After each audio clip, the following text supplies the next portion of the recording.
마음을 채우는 가톨릭 콘서트 쉼에 오신 것을 환영합니다. 안녕하십니까? 한창원 프란치스코입니다. 안녕하세요. 김슬의 멜라니아입니다. 음악의 신동이라 불리는 모차르트가요. 자기에게 음악을 배우겠다고 찾아온 사람들에게 늘 이런 질문을 했답니다.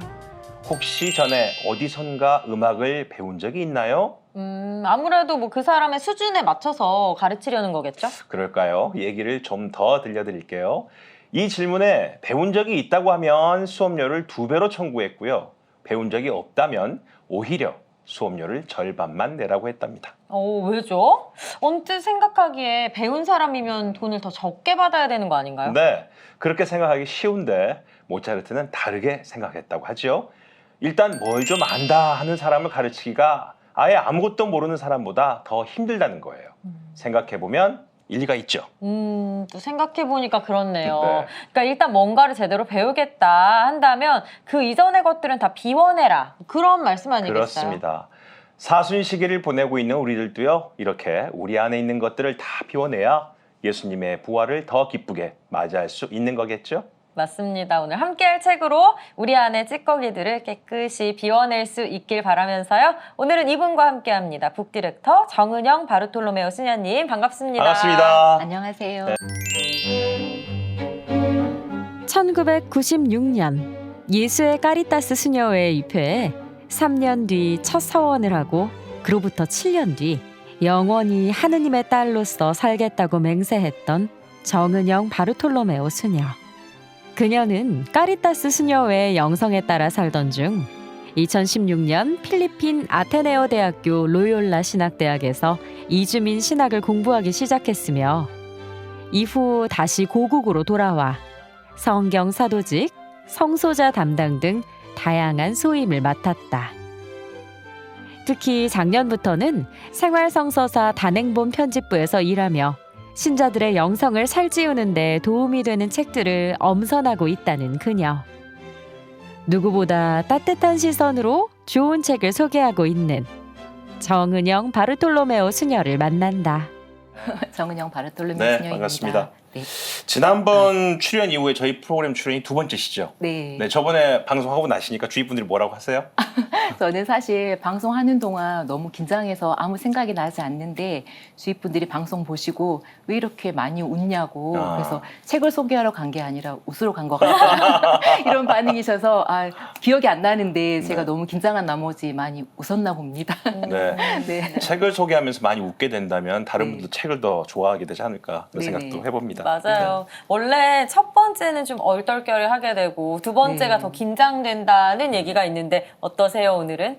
저는 첫 번째나 두 번째나 다 떨리긴 마찬가지인데요. 네. 사실 정말 편하게 해야 되겠다고 생각은 하지만 막상 이 자리에 앉으니까 머리가 하얘지면서 네네. 나는 누구 여긴 어디 막 이런 심정인데요. 네네.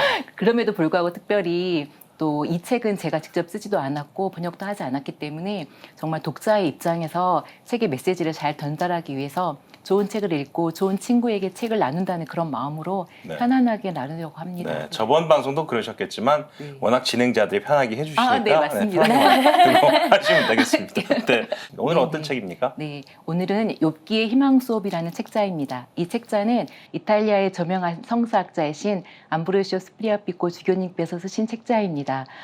때로는 정말 요행을 부리거나 악행을 일삼는 자들은 떵떵거리면서 안락하게 잘 살고 선량하게 착하게 살아가는 사람들이 이유 없이 고통받는 경우를 많이 보게 됩니다. 그럴 때마다 왜? 라고 하느님께 묻게 되는데요. 특별히 욥기의 희망 수업 책자가 그렇게 묻는 우리들에게 고통에 대한 새로운 시선, 긍정적인 의미를 전달해 줄 수 있을 거라고 믿기에 이 책을 소개해 드리고 싶고요. 특별히 사순 시기를 맞아서 많은 신자분들에게 희망을 전해 줄 수 있을 것 같아서 오늘은 이 책을 소개해 드리려고 합니다.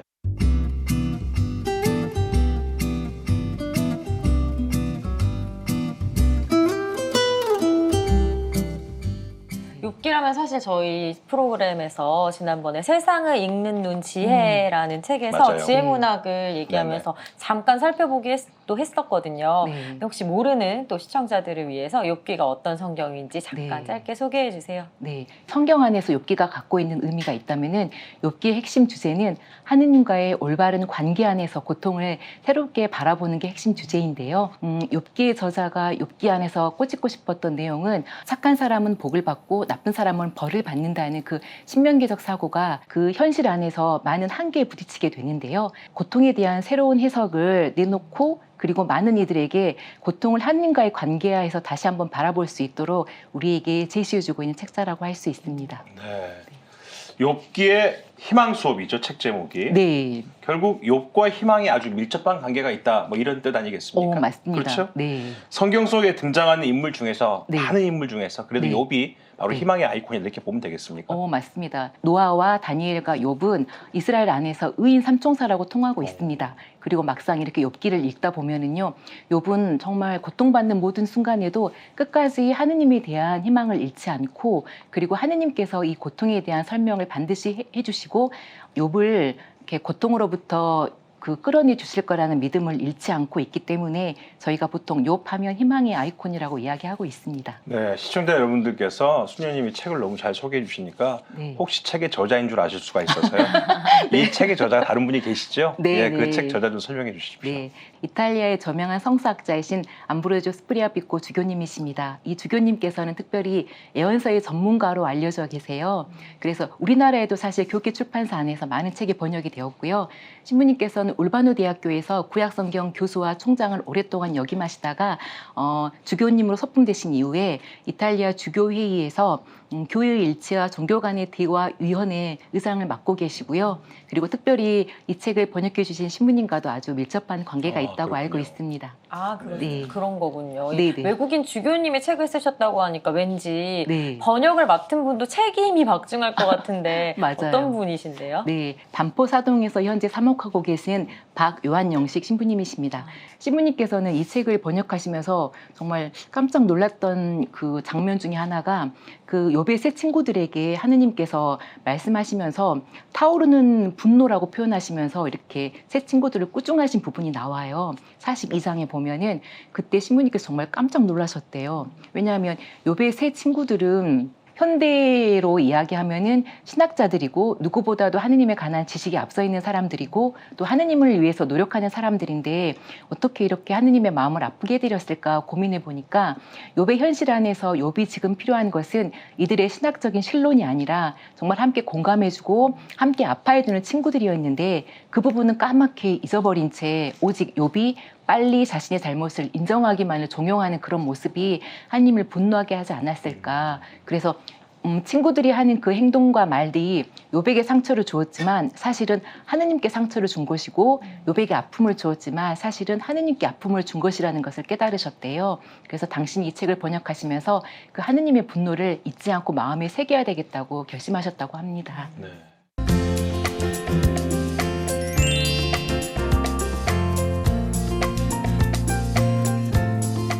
그럼 책 속으로 한 걸음 더 들어가 보도록 하겠습니다.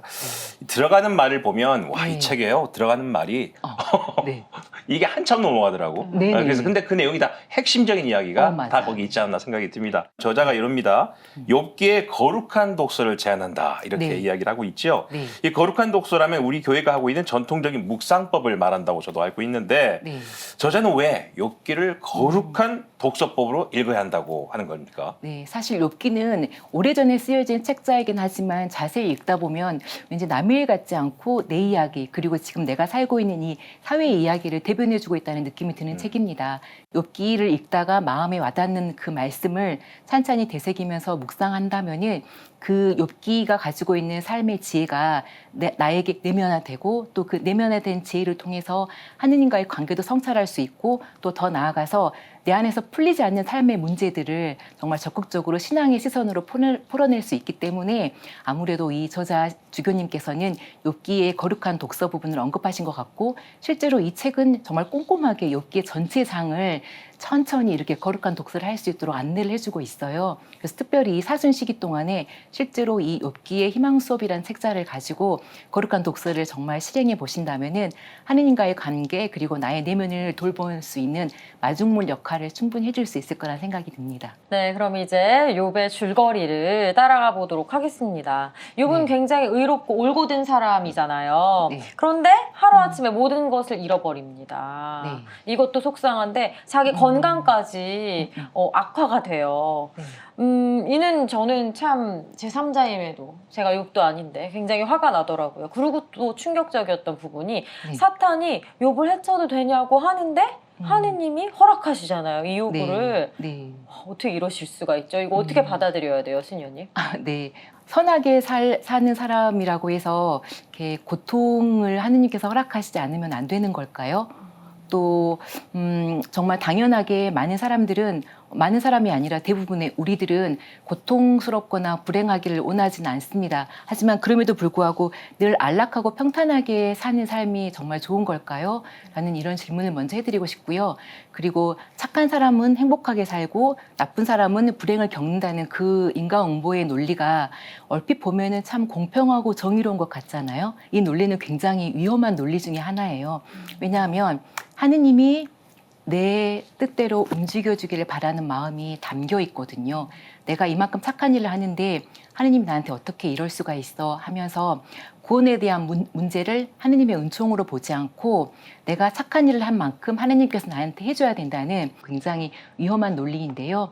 사탄이 이렇게 하느님과 이야기하는 장면 안에서 많은 분들이 어떻게 사탄의 그 요구에 하느님이 응답해 주실 수 있냐고 많이 좀 당황해 하시는데요. 욥기의 저자는 사탄 역시 하느님의 허락하에 무엇인가를 할 수 있는 존재라고 보고 있거든요. 하느님께서 욥에게 고통을 허락하신 것은 악이 하는 거지만 하느님께서는 이 악을 통해서도 당신의 뜻을 이루시는 분이시고 어쩌면 하느님께서는 욥을 믿었기 때문에 또 허락을 해주신 건지도 모르겠는데요. 욥은 이 고통이라는 단계를 거침으로써 욥의 믿음 또한 정화되고 정말 하느님의 사람으로 거듭나는 그런 계기가 또 되는데요. 그리고 욥기를 자세히 읽어보면은 욥의 아내가 실제로 욥의 고통을 바라보면서 차라리 하느님의 이름을 저주하고 죽어버려라고 이야기를 하는데요. 만약 그때 욥이 아내의 요구를 받아들였다면은 사실 사탄이 이기는 게 됩니다.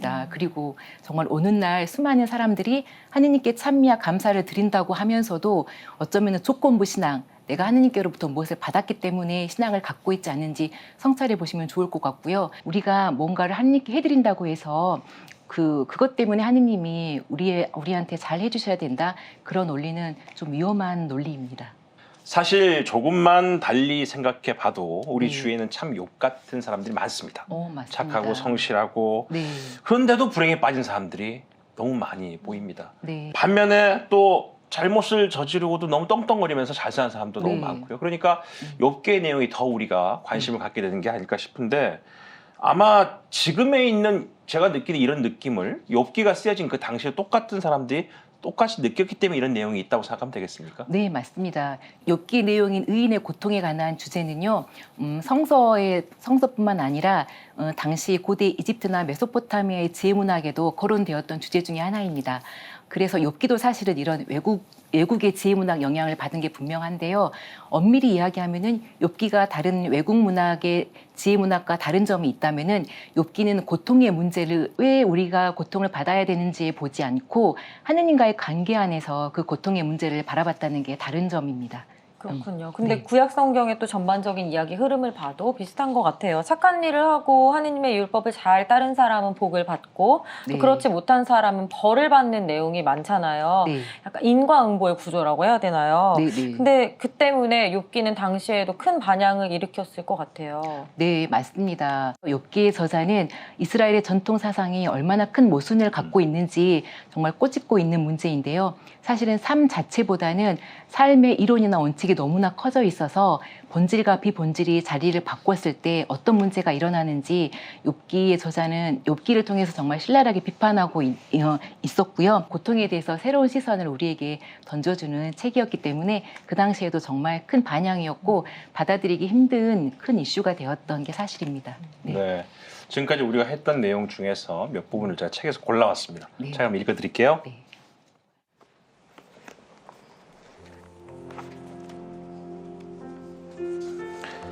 욥기는 불의한 고통을 받아들일 수 없는 사람이 강력하게 항의하는 이야기를 쓴 책이다.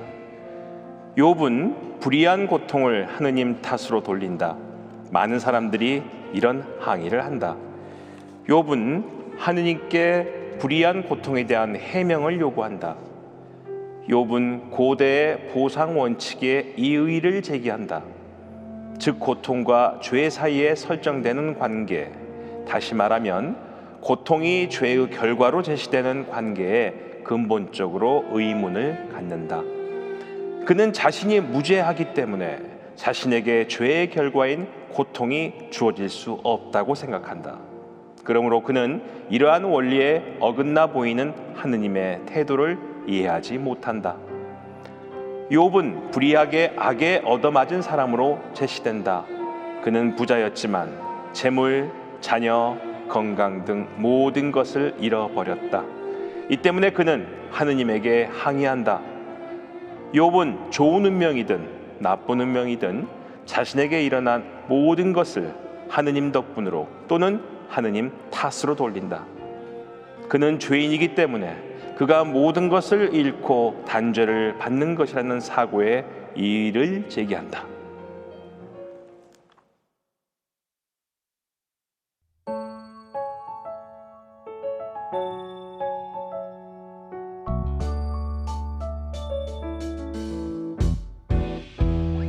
너는 복되리라 너는 복되리라 주님은 종으로 너의 삶은 복되리라 너는 복되리라 너는 복되리라 영원히 주 안에 복되리라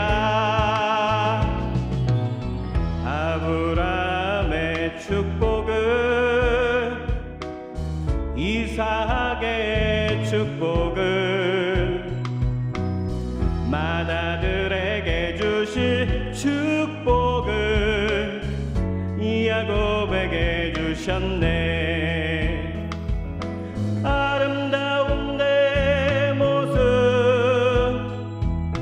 사랑스런 내 모습 태초부터 내려온 축복을 주님 너에게 부어주시네. 너는 복되리라 너는 복되리라 주님은 종으로 너의 삶은 복되리라 너는 복되리라 너는 복되리라 영원히 주 안에 복되리라.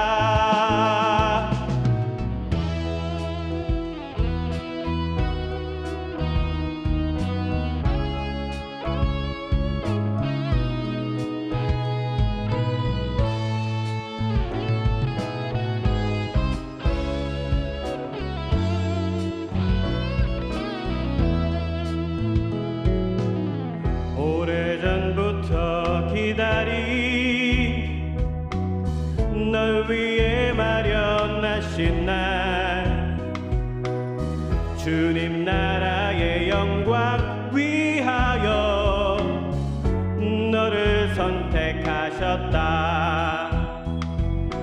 아름다운 내 모습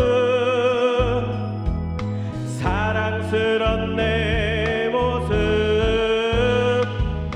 태초부터 내려온 축복을 주님 너에게 부어주시네.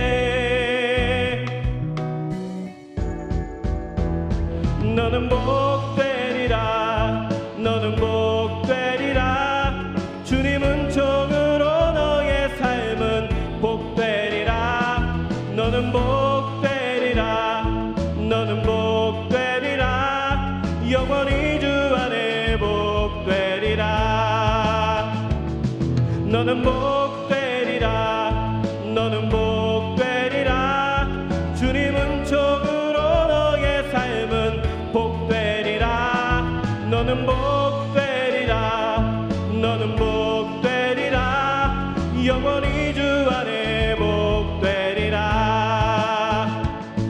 영원히 주 안에 복되리라.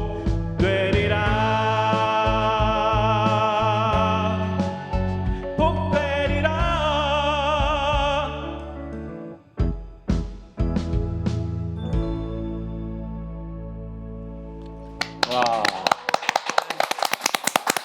노래가 너무 신나요, 그렇죠? 네, 맞아요. 따라 부를 수 네. 있는 노래입니다. 그리고 네. 가사에도 또 집중하면서 잘 들었던 것 같습니다. 임두빈 씨 오랜만이에요. 네, 저는 임두빈 씨 보면서 오늘 얘기하는 욥과 좀 비슷할 것 같다는 생각이 좀 들었어요. 뭔가 올곧고 강직할 것 같고, 그리고 또 그대로 안 되면 불행이 닥치거나 하면 하느님께 좀 따질 것 같기도 하고. 어떠세요? 아, 제가 좀 까칠하다 뭐 그런 말씀이신 것 같은데. 그렇게 들렸나요? 욥기를 그 성경을 많이 읽으면서 그런 생각을 많이 해봤고요. 그리고 과연 그런 고난과 시련에서 나도 견디고 끝까지 하나님을 붙잡고 있을 수 있을까라는 생각도 많이 해봤던 것 같아요. 네. 살다 보면 욥처럼 난 정말 열심히 살았는데 왜 나한테만 이렇게 불행이 계속 오지? 오 주여, 나한테 지금 왜 이러십니까? 임두빈 씨는 그런 경험 있으세요? 제가 이제 20살이 되던 무렵에 그 큰 사고가 나서 굉장히 심하게 다쳤어요. 네. 깨어보니까 한 3개월 정도 시간이 흘러갔었거든요. 병원에 이제 입원해 있었는데 그 다리를 심하게 다쳐서 이제 진단이 이제 다리를 절단을 해야 된다라는 진단을 받았어요. 그래서 사실 정신이 없는 상태였고 이제 그 충격 때문에 온몸이 아픈 상태였는데 그 다리를 절단해야 된다는 그 두려움 때문에 굉장히 그 마음이 무거웠어요. 그래서 사실 모태신앙에서 자랐지만 그 어머니께서 늘 기도를 해주셨던 분이시기 때문에 기도하시는 어머니의 그 옆 모습을 보면서 굉장히 그런 생각을 많이 했던 것 같아요. 왜 저한테 이렇게 성가정에서 기도하면서 자랐는데 저한테 이런 시련을 주십니까? 라면서 저도 이제 막 계속 불평을 하고 이제 불만을 토로하고 마음속에서 막 그 분노가 가득 차서 더 이상 참기가 힘들었는데 그래도 저희 어머니께서 계속 기도해야 된다라고 말씀하셨거든요. 근데 기도하지 못했어요. 너무 괴로워서. 근데 수술을 결국 제가 8번까지 수술을 했는데 또 한 번 할 때마다 계속적으로 이제 저희 아버지께서 이렇게 힘든 수술을 하는 사람도 있다라고 말씀하셨는데 너는 그래도 지금 괜찮은 거다. 그래도 희망이 있지 않느냐 했는데 다음번에 그 아버지가 말씀하신 수술을 또 하고 하면서 강력한 항생제를 맞으면서 머리까지 빠지고 하면서 2년간의 그 시련을 겪었거든요. 그러면서 저도 이제 그 안에서 모든 걸 체념하면서 그냥 가만히 하나님 바라보면서 이제 어머니랑 같이 기도했어요. 그리고 많은 사람들이 오셔서 기도해 주셨거든요. 그래서 제가 그 안에서 느낀 거는 그런 것 같아요. 고통을 왜 주시나라는 그 해답에 대한 측면보다는 하나님께서 그 나를 통해서 사람들에게 좀 뭔가 보여주시려고 하시는 것 같다라는 네. 생각을 많이 했고요. 저는 부족하지만 그 정말 밑바닥까지 내려갔다가 그 하나님께서 정말 당신의 사람으로 변모시키기 위해서 그런 고통을 주셨구나라는 생각을 했고요. 보시다시피 지금은 그래도 잘 걸어 다니고 있고요. 와. 물론 온전치는 않아요. 근데 네. 정말 욥기와 창세기 말씀을 읽으면서 정말 큰 힘을 얻었고 하나님께서 정말 나를 통해서 정말 부족하지만 잘난 사람을 통해서 뭔가 이렇게 드러내시면 하나님의 영광이 없잖아요. 저처럼 부족한 사람을 통해서 뭔가를 드러내셨을 때 당신의 영광이 크구나. 거룩한 변모에 대한 부분들에 있어서 많이 좀 체험하고 느꼈던 것 같아요. 네. 저희가 전혀 그 예전의 얘기를 알고 이 코너에 부른 게 아닙니다. 근데 정말 오늘 이 욥기에 관련된 책자의 내용과 또 본인이 했던 경험들이 너무나 우리에게 똑같은 감동을 주는 것 같아서 맞아요. 감사합니다. 네, 네. 고맙습니다. 네, 진짜 누구보다 또 이 시간 마음으로 함께 하실 수 있을 것 같은데요. 임두빈 씨의 무대는 마지막에 또 함께 하실 수 있으니까 끝까지 함께 해주세요. 고맙습니다. 고맙습니다. 자, 다시 욥기로 돌아옵니다. 욥기를 보면 욥이 엄청난 불행과 고통 속에서 너무 힘드니까 하나님한테 차라리 죽여주십시오. 죽음을 달라고 이야기를 합니다. 사실 욥기를 읽으면 누구나 그 부분에 공감할 것 같아요. 근데 저는 거기서 놀랬던 거는 차라리 하나님한테 삿대질을 하든 화를 내야 되는데 그렇지 않지 않습니까? 네. 수님께서 이 부분을 좀 설명해 주시죠. 네, 맞습니다. 자신에게 고통을 허락하신 분이 만약 하느님이라면은 이 고통에 대해서 설명해 주실 분도 그리고 이 고통에서 자기를 구해내 주실 분도 하느님이라는 확실한 인식을 갖고 있었던 사람인 것 같습니다. 아무리 친구들이 하느님에 대해서 그리고 좋은 신학적인 원론을 펼친다 한들 그게 욥의 귀에는 들어오지 않는 것 같아요. 그렇기 때문에 욥이 믿음을 지킬 수 있었던 건 정말 진실하게 하느님이 어떤 분이신지 알고 있었기 때문인 것 같습니다. 네. 자, 이렇게 욥이 하느님께 죽고 싶다고도 하고 막 음. 원망도 하고 힘들다고도 하고 이렇게 하소연을 늘어놓는데 네. 그때 등장하는 사람들이 있습니다. 바로 욥의 친구들이죠. 네. 사실 친구라고 하면 친구가 이렇게 맨날 힘들다고 죽고 싶다고 하면 괜찮아 너 괜찮아 해야 되는데 이 친구들은 네. 그렇지가 않죠, 수녀님. 네, 그렇습니다. 근데 사실 욥기 첫 부분을 읽어보면은 친구들도 욥의 어려움을 듣고 달려가서 욥의 상황을 보니까 너무 정말 뜻하지 않게 욥이 너무나 고통 중에 있는 것을 보고 정말 같이 슬퍼하면서 7일 동안 아무 말도 하지 않고 욥 옆에 머물러 있어요. 근데 사실 이렇게 대화의 전개를 보면은 전개를 해 나가면서 뜻하지 않게 이 모든 고통의 잘못은 너한테 있는 것 같아. 너가 잘못을 시인하면 될 것 같아. 어떤 잘못을 했니? 라고 욥을 막 설득하면서 욥이 그걸 받아들이지 않자 막 화도 내고 또 욥을 막 비난하기도 하고 결국에는 욥을 이렇게 불경한 사람으로 이렇게 지칭하기까지 하는데요. 욥의 친구들이 어쩌면은 욥의 친구들 역시 그 시대를 살아가는 사람들이었고 이스라엘에서는 정말로 모범생들이셨잖아요. 그렇기 때문에 자기가 갖고 있는 신론으로 이 욥의 현실을 재단하고 싶었는지 모르겠습니다. 그렇기 때문에 욥한테 이렇게 강요를 했던 것 같은데요. 사실 욥의 친구들의 이론에는 두 가지 한계점이 있어요. 첫 번째 한계점은요. 그 착한 사람은 행복해야 되고 나쁜 사람은 불행을 겪어야 된다는 그 한계점이 굉장히 위험한데요. 그래서 뜻하지 않게 고통받는 병자들이나 죄인들 그런 사람들을 죄인으로 낙인 찍어버리는 그래서 예수님 시대에도 보면은 나병 환자나 중풍병자를 그 병이 누구의 잘못 때문인지 이렇게 이야기하면서 그 병 자체를 제 결과로 보고 있으면서 고통을 겪고 있는 것도 참 억울한데 그 억울한 사람에게 죄인이라는 굴레까지 씌우게 되는 그런 이렇게 오류를 범하게 되고요. 또 하나는 정말 그 실제적인 이론보다 더 중요한 건 그 사람의 아픔에 동감해 주는 건데 그리고 우리가 알고 있는 하느님은 우리의 아픔에 함께 해주시는 하느님에도 불구하고 욥의 친구들이 펼치는 이론 하느님을 변론해 주겠다고 욥의 친구들이 펼치는 이론을 자세히 들여다보면은 욥의 고통에 동감하기보다는 욥한테 이렇게 억지로 욥의 자백을 받아내려고 하는 무자비한 하느님을 뜻하지 않게 보여주게 되는 그런 한계점이 있는데 욥의 친구들이 아마 그런 오리에 빠지지 않았나 싶습니다. 한편으로 보면 그 욥의 친구들 같은 사람들이 우리 주위에도 아주 많습니다. 네. 그냥 욥과 관계에서 욥의 대화에서만 그렇게 얘기하는 게 아니고요. 네. 자기들끼리 얘기도 그렇게 해요. 맞아요. 욥이 저렇게 불행한 거 보면 분명히 무슨 잘못을 했을 거야. 네, 아니 네. 땐 굴뚝이 연기 나지 않아. 네. 그 얘기를 자기들끼리도 하고 또 다른 사람들, 욥을 모르는 사람한테도 그 얘기를 한다는 거죠. 맞아요. 그럼 그런 여론들이 모아져서 다시 욥을 더 불행하게 할 수 있다. 이 책에서 그 맞아요. 친구들 이야기가 바로 거기까지 연장되는 거 아니겠습니까? 맞습니다. 욥을 두 번 죽이는 경우인데요. 그렇죠. 고통을 받고 있기 때문에 힘들기도 한데 그 욥의 친구들의 반응 때문에 어쩌면 욥이 더 힘들었을지 모르겠어요. 그렇죠. 그래서 인디언 속담에 보면은 다른 사람의 신을 신어보느라는 말이 있잖아요. 그래서 다른 사람의 처지가 되지 않고서는 그 사람을 이해할 수 없음에도 불구하고 우리는 정말 일상 삶을 살아가면서 우리의 그 짧은 경험치로 다른 사람과 세상을 많이 판단하게 되는 것 같아요. 그래서 욥의 친구들의 실수가 어쩌면 오늘날 우리들이 범하고 있는 실수가 아닌가 싶기도 합니다. 네. 네. 스님 제가 네. 궁금한 게 있습니다. 네. 오늘 욥기 보면서도 계속 궁금했던 겁니다. 네. 왜 하느님은 우리를 사랑하신다면서 이렇게 네. 자꾸 고통을 주실까요? 자꾸 이렇게 벌만 주시는 것 같아서 사랑하신다면서 왜 이러실까? 이런 생각이 한 그러니까요. 번씩 합니다. 우리가 고통에 대해서 정말 욥의 친구들이나 그 당시 이스라엘 사람들처럼 고통을 죄에 대한 징벌로 보기 때문인 것 같아요. 근데 우리가 그 고통에 대해서 가장 하느님의 최종적인 응답은 저는 예수 그리스도라는 생각이 듭니다. 그래서 정말로 하느님도 욥이 그렇게 내가 왜 고통받아야 되느냐고 질문을 했을 때 하느님께서 욥에게 정말 나타나셔서 대답을 해주셨던 그 순간에도 왜 고통을 받아야 되는지는 사실 대답을 안 해주셨어요.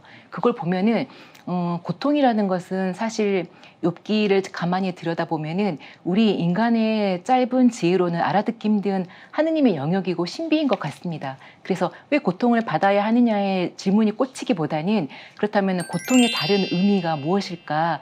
왜 하느님께서 우리를 고통으로 초대하시는 걸까? 그런 쪽으로 질문을 돌려보면 우리가 훨씬 더 마음이 가벼울 것 같고요.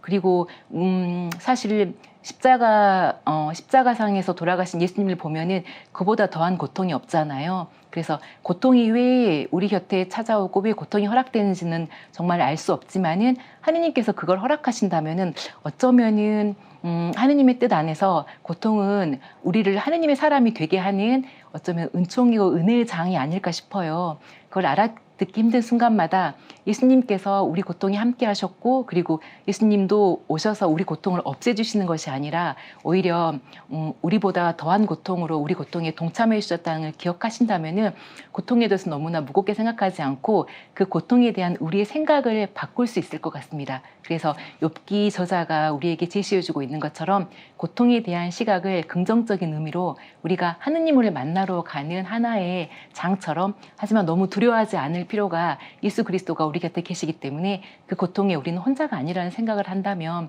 고통에 대해서 정말 죄의 징벌이나 이렇게 무겁게 생각하지 않으셔도 될 것 같습니다. 네. 자, 그러면 우리 심심책방의 베드로 신부님은 이 책을 또 어떻게 읽으셨는지 심심책방으로 다녀오겠습니다.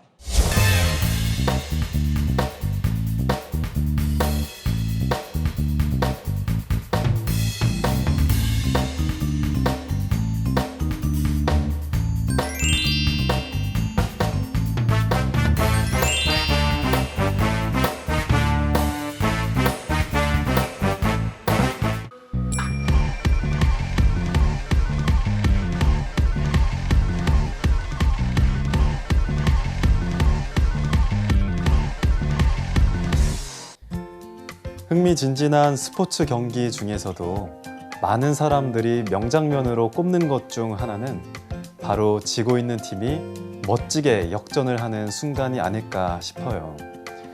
이기는 팀을 응원하고 있는 분이라면 속상한 상황이겠지만 우리는 아무래도 상대적으로 약자를 응원하기 마련이라서요. 지고 있는 팀이 포기하지 않고 역전을 하는 모습에 더 응원을 하고 감동을 받지 않나 싶습니다.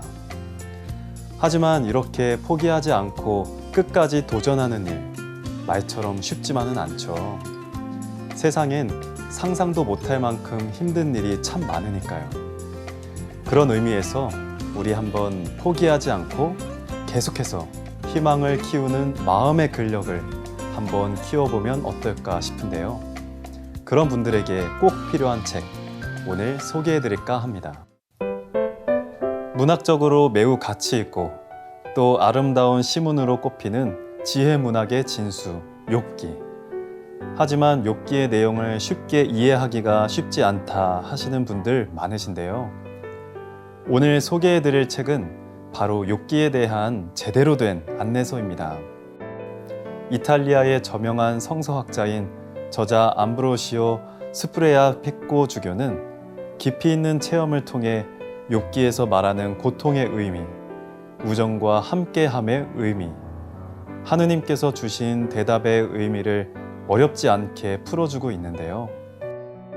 이 책의 가장 두드러지는 특징은 욥기 전체를 빠짐없이 다룬다는 점입니다. 저자 주교님은 욥기의 1장부터 42장까지 한 장 한 장 세심하게 풀어내고 있는데요.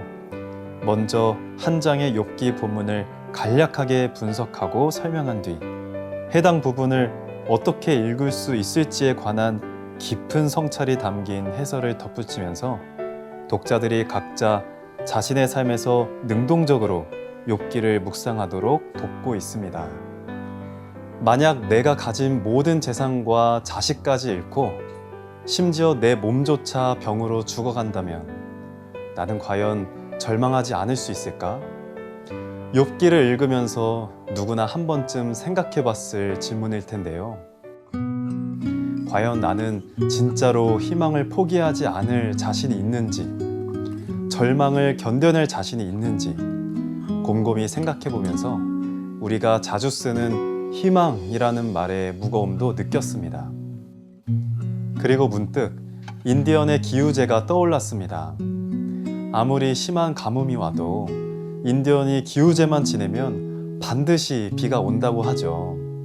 도대체 어떤 영험한 주문이라도 있는 건지 사람들은 궁금해했지만 정작 인디언의 기우제가 100% 성공할 수 있었던 것은 그 비법은 단 하나, 절대 포기하지 않고 희망을 버리지 않고 비가 올 때까지 기우제를 지낸다는 거였죠. 언젠가는 꼭 비가 온다는 믿음. 바로 욥 역시 그런 믿음이 있었기에 어마어마한 절망과 고통 속에서도 희망을 잃지 않았을 겁니다. 그러고 보면 희망의 다른 이름은 바로 믿음이 아닐까 싶습니다. 친구들과 달리 욥은 절대로 체념하지 않았다.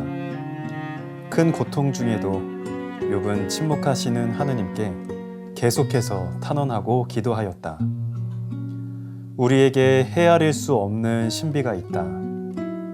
그 신비 앞에서 모든 것을 다 이해하였다고 말할 수 있는 사람은 아무도 없다. 욥은 자신이 이 신비의 주인이 아니며 하느님만이 그 신비를 일으키시고 지키신다는 것을 안다. 이 때문에 욥은 마침내 드러나는 하느님의 말씀과 현존을 받아들이게 되고 고통과 시험 중에도 자기 자신을 포기하지 않았다는 것을 깨닫게 될 것이다. 욥이 원래대로 되돌아가게 된 것은 하느님께 끊임없이 호소하며 주님의 자비로운 현존에 대한 희망을 버리지 않는 모든 사람에게 내리는 하느님의 축복의 표지이다.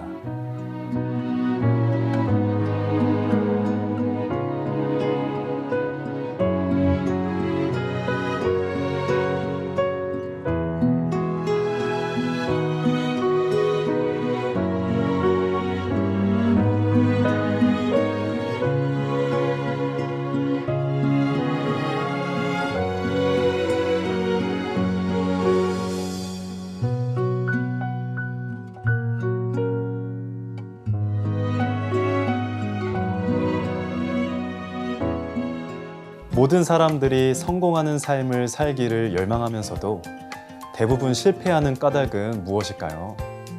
아마도 시간이 흐르면서 처음에 마음먹은 결심이 조금씩 흐트러지기 때문이겠죠.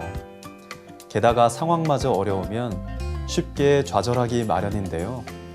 그럴 때 꼭 이루고 말겠다는 희망이 있다면 실패를 거듭하더라도 다시 도전할 수 있는 용기를 가질 수 있을 겁니다.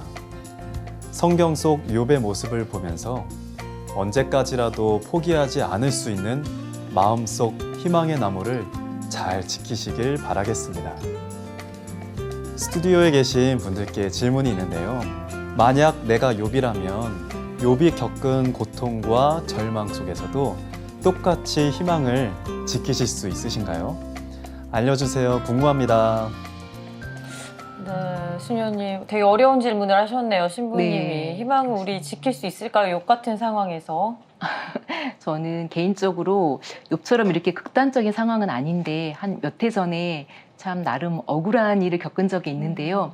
처음에는 너무 화가 나니까 저도 모르게 그 사람의 부당함을 논리적으로 제가 정리해서 설득하려고 하더라고요. 너가 나한테 이런 잘못을 했다라는 것을. 근데 욥처럼 정말 이렇게 하느님께 기도하고 매달리기보다는 그 억울함을 하느님 앞에서 많이 이렇게 이야기를 했던 것 같아요. 근데 뜻하지 않게 그 피정 동안에 그 은혜를 통해서 그 사건이 저한테 어떤 의미가 있는지 이렇게 알아들을 수 있는 사건이 있어서 그 욥기 이번에 희망 수업 방송 준비를 하면서 그때의 기억이 이렇게 새록새록 떠올라서 저한테는 그 욥기의 저자 그리고 그 하느님이 욥을 통해서 우리에게 알려주시고자 하는 그 이야기의 메시지를 조금 알아들을 수 있는 체험이 이렇게 있었습니다. 아, 그렇군요. 네. 네. 네. 저희도 뭐 얘기해야 되나요? 저도 네. 고등학교 때 처음 성당 나갔을 때 네. 지금 욥기가 하고 있는 그런 느낌이 저의 가장 큰 질문의 하나였어요. 그 수님한테 그렇게 물어봤죠. 네. 그 수님이 그렇게 말씀하시더라고. 하느님이 진짜 무섭고 강한 분인데 네. 너한테 그 정도 하시는 건 진짜 신경 많이 쓰시는 거다. 너가 잘 되기를 바라니까 그 정도로만 하시는 거지. 진짜 화나면 진짜 무서운 분이야. 뭐 이렇게 말씀하셔서 아, 네. 깜짝 놀랐습니다. 근데 그때 제가 불현듯 느낀 거는 네. 아 우리 엄마랑 똑같구나. 아 우리 엄마가 날 때리지만 화를 내시지만 네. 어느 정도만 하시잖아요. 네. 아 그렇구나 이런 생각을 했던 적이 있습니다. 네. 그렇군요. 저도 마찬가지로 네. 그랬던 것 같아요. 되게 힘든 시기들이 있었는데 네. 그런 시기를 겪을 때는 대체 나한테 왜 이러시지? 나 진짜 네. 착하게 살고 네. 기도도 많이 하고 정말 착한 사람인데 왜 저한테 네. 이런 고통을 주시지 생각했는데 지나고 나서 생각해 보니까 네. 그 시간에 제가 너무 많이 성숙해진 거예요. 성장을 하고 더 많이 알게 된 것 같아요. 네. 다른 사람을 더 이해할 수 있게 되고 맞아요. 되게 고통받는 사람들을 보고 옛날에는 막 왜 저렇게 하지 이렇게 하면 극복할 수 있을 텐데 막 이렇게 생각했다면 네. 제가 힘들고 나서는 너무 힘들겠다 하는 되게 공감하는 마음을 음. 얻을 수 있었던 것 같아요. 네. 그래서 결코 이제 고통이 그렇죠. 나한테 벌을 주시는 것만이 아니라는 생각은 네. 하지만 여전히 고통은 힘듭니다. 맞습니다. 받고 싶지 않아요. 네네. 그렇습니다. 맞습니다. 네. 네. 자 욥기의 내용을 보면요 주구장창 욥의 하소연, 네. 욥 친구들의 말, 또 욥의 네네. 반박, 하나님의 대답 요구한 욥의 부르짖음 뭐 이런 걸로 네네. 구성되어 있습니다. 근데 이 수많은 이야기가 오고 가는데 계속 네. 하나님께서는 네. 조용히 침묵하십니다. 그렇죠? 네. 자, 수님 여기서 하느님은 침묵을 어떻게 해석해야 될까요? 저희가 하느님의 침묵을 하느님의 부재나 무관심으로 보지 않았으면 좋겠는데요. 저희가 아주 어렸을 적에는 부모님들께서 저희에게 알아서 좋은 음식과 좋은 옷을 골라서 입혀주시고 또 위험이 있을 때는 미리 그걸 다 치워주시잖아요. 그리고 저희가 울면은 달려와서 그 문제를 다 해결을 해주시잖아요. 근데 어느 정도 저희가 나이가 들고 성숙했을 때는 우리들이 스스로 선택해서 식별해서 이렇게 선택해서 어떤 길을 찾아갈 수 있도록 우리들의 의견을 존중해 주시는 모습을 볼 수 있는데요. 저는 그런 부모님들의 모습을 통해서 하느님께서도 어쩌면 욥과 욥의 친구들의 그 토론 안에서 끼어들지 않고 침묵하셨던 이유가 하느님께서 우리에게 허락하신 자유의지를 믿어주셨기 때문이라는 생각이 들어요. 이런 과정 안에서 정말로 스스로 식별해서 하느님을 선택할 수 있도록 기다려주신 것이 아닌가 하는 생각이 들고요. 사실은 하느님의 침묵은 하느님의 부재가 아니라 하느님께서 너무 가까이 계시고 우리를 믿어주시기 때문에 우리를 기다려주시는 순간, 그리고 당신 친히 우리와 함께 그 시간에 함께하고 계시기 때문에 우리가 몰라볼 수도 있다는 생각이 듭니다. 네. 사실 하느님의 모습은 어떻게 보면 되게 좋은 부모 같기도 해요. 맞아요. 저희가 아이들을 가르칠 때 네. 이렇게 해 하고 네. 말하는 건 쉬운데 네. 그 아이가 그걸 깨달을 때까지 지켜보는 네. 게 더 어려운 거잖아요. 네, 네. 그래서 그런 되게 좋은 부모님의 모습을 보여주시는 게 아닐까 하는 생각도 듭니다. 자, 그리고 앞서 우리가 베드로 신부님의 요청에 의해서 내가 욥이라면 어떻게 고통을 받아들였을까 하는 얘기를 해봤는데 이번엔 내가 욥의 친구라면 어떨까 하는 얘기를 좀 나눠봤으면 좋겠어요. 네. 저는 욥의 친구라면 저도 욥처럼 그냥 너 빨리 인정해 하지 않았을까 싶거든요. 네네. 수녀님은 어떠세요? 저도 사실은 이런 경험이 있는데요. 정말 너무 소중했고 사랑했던 친구였는데 친구가 어려움 중에 있을 때 친구를 위한답시고 어떤 해결책을 제시하는 과정 안에서 정말 한번 생각해봐. 네. 이런 일이 있지 않았어라고 이렇게 강요했던 기억이 떠올랐어요. 그래서 정말 너무 미안한 마음이 들었었고, 근데 그럼에도 불구하고 그 친구가 저의 그런 이렇게 훈계 같은 그런 이야기를 받아들여주고, 물론 서운한 마음은 표현하긴 했지만 그런 기억들이 떠오르면서 나는 객관적으로 봤을 때 욥의 친구의 잘못이 보이긴 하지만은 실제 이런 사건이 있었을 때 나도 똑같이 이렇게 친구에게 훈계하는 그런 저의 모습을 이렇게 봤어요. 그래서 참 쉽지 않은 것 같아요. 맞아요. 보면. 네. 교수님은 어떠신가요? 욥의 친구였다면 저는 똑같이 했을 것 같아요. 욥의 친구처럼. 네. 네. 저는 우리 친구들 주위에 그런 친구들 많거든요. 그러면 친구들끼리 있으면 경쟁적으로 하는 것 같아. 더 네네. 내가 한마디 하면 친구는 두 마디 하고 그 친구가 힘들어하는 걸 알면서 꼭 그러잖아. 친구니까 하는 거야. 맞아요. 내가 널 생각해서 하는 거야. 맞아요. 그 말이 사람을 정말 더 힘들게 하는데도 네네. 불구하고 네. 그런 실수를 많이 합니다, 사실. 네. 맞아요, 네. 그렇습니다. 자, 근데 이제 결국 욥의 부르짖음에 하느님께서 응답을 하시게 되죠. 네. 그러니까 하느님께서는 아까 수녀님이 말씀하신 것처럼 네. 욥이 힘들고 고통스러울 때 그냥 내버려 두신 게 아니라 네. 침묵하신 게 아니라 항상 함께 하셨다는 거죠. 네네, 맞습니다. 아까도 말씀드렸듯이 하느님께서 함께 하셨다는 증거는 저는 십자가라는 생각이 자꾸 들어요. 그래서 하느님께서 고통 중에 있는 우리를 모른 척 하셨다면은 당신 친히 그 고통을 받아 안지 않으셨을 건데, 고통 중에 있는 우리와 함께 그 고통을 당신 몸으로 겪어내신 사건이 사실 십자가의 사건이잖아요. 그래서 저는 하느님께서 그 순간에도 함께 하셨을 거라고 믿습니다. 네. 네. 그리고 하느님과 욥의 대화를 보면 네. 꾸중도 하세요. 맞습니다. 네, 하느님이 욥도 꾸중하고 친구들도 네. 꾸중을 하십니다. 네. 그런데 내용하고 세기가 좀 다른 것 같아요. 네, 맞습니다. 그 하느님께서 욥의 친구들을 꾸중하실 때는 욥의 친구들이 욥의 처지를 동감해주고 함께해주려고 하는 그런 마음보다는 어떻게든지 자기가 알고 있는 이론으로 욥의 처지를 이해하려고 했던 것 때문에 하느님께서 많이 언짢아하시고 그들을 꾸중하시는데요. 반면 욥은 하느님에 대한 믿음은 갖고 있긴 하지만은 자신이 이해할 수 없는 것을 하느님께 내가 왜 이런 고통을 받아야 하느냐고 고통에 대해서 직접 설명해 주기를 바라는데요. 욥은 사실은 하느님의 뜻보다는 자기 중심적인 세계 안에서 내가 이렇게 고통받을 이유가 없는데 그 이유를 하느님께 설명하는 부분에서 꾸중을 듣습니다. 근데 사실 엄밀하게 이렇게 욥기를 읽어보면은요. 욥의 친구와 욥이 꾸중을 듣긴 하지만 그래서 우리가 욥기를 읽어봤을 때 그 꾸중에 집중하기보다는 뒷마무리를 보시면요. 하느님께서는 욥과 욥의 친구들을 꾸중은 하시지만 벌하시진 않으세요. 그래서 욥한테 욥의 친구를 위해서 기도해달라고 부탁하시고 또 욥이 욥의 친구들을 위해서 기도하자 하느님께서는 욥의 친구들도 용서해 주시고 또 욥에게는 그 전보다 더 큰 축복으로 이렇게 함께 해주시는 모습을 볼 수가 있습니다. 네. 네. 자, 그리고 욥기도 이제 욥도 드디어 해피엔딩을 맞이하게 됩니다. 욥도 불행 전으로 돌아가게 되고 네. 친구들도 욥의 기도로 일상을 살아가게 되는데요. 수님 이 책의 제목이 이제 욥기의 희망 수업이잖아요. 네. 우리가 욥기를 통해서 희망을 잃지 않는 법을 네.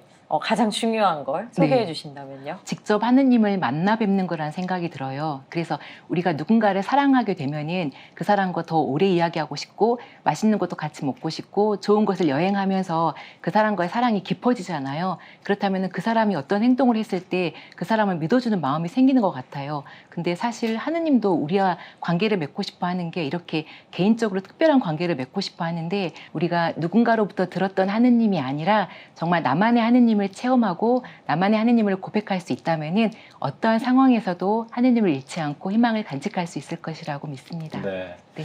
수님 그런 말이 있어요. 희망과 행복은 네. 강도가 아니라 빈도에 있다. 이런 네. 말이 있는데 네. 오늘 수님과 함께 이런 좋은 책을 소개받으니까 네. 잔잔한 교리 시간을 네. 한 시간 같이 보낸 것 같습니다. 네. 바쁜 중에도 좋은 책 소개해 주셔서 수님 정말 고맙습니다. 네. 감사합니다. 감사합니다. 네. 네, 저희가 사순시기를 맞아서 더 좋은 책들을 선별하고 있는데요. 오늘 소개해드린 책 역시 여러분에게 좋은 선물이 됐으면 좋겠다 싶습니다. 네, 끝으로 김슬애 아나운서가 읽어드립니다. 욥기의 희망 수업 한 구절과 찬양사도 임두빈 안드레아 노래 전해드리겠습니다. 오늘도 함께해 주신 여러분 고맙습니다. 욥의 친구들은 자신들이 의롭다고 생각하였지만 자신들의 친구를 이해할 줄 몰랐고 친구 옆에 있으면서도 거리를 유지하였다. 교만과 무관심과 정의감은 자주 다른 사람, 특히 가난한 이들과 멀어지게 한다. 데이빗 마리아 트롤도는 다음과 같이 기도한다. 주님, 저를 무관심과 성인으로서의 익명성에서 구해주소서. 그것은 우리가 의식하지 못한 채 고통받는 악입니다. 그것은 모든 종교, 모든 시의 죽음입니다. 무관심과 영의 부재로 인해 저희는 노예살이와 쇠퇴의 길로 가고 있습니다. 사람들이 무관심하면 독재가 일어나고 인류는 하나의 군중이 될 뿐입니다. 그러면 선은 악과 같아지고 신성한 것은 세속적인 것과 같아집니다. 사랑은 쾌락이 될 뿐이며 악은 희생물이 되고 자유와 탐구는 압박이 됩니다. 주님, 회색 분자의 삶에서 저를 구하소서. 모든 사람을 이 영의 노년에서 구하소서. 저희에게 울고 기뻐하는 능력을 다시 주시며 사람들이 당신 교회에서 노래하러 돌아오게 하소서.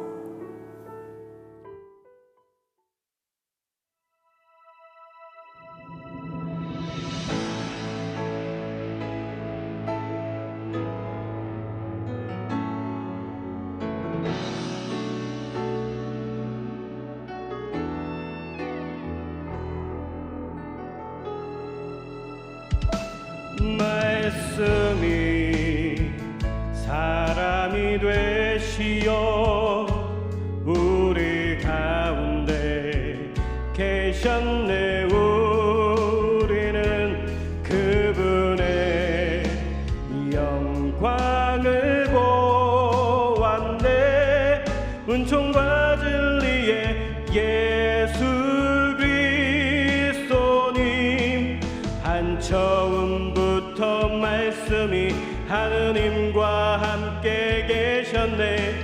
말씀은 하느님이셨네.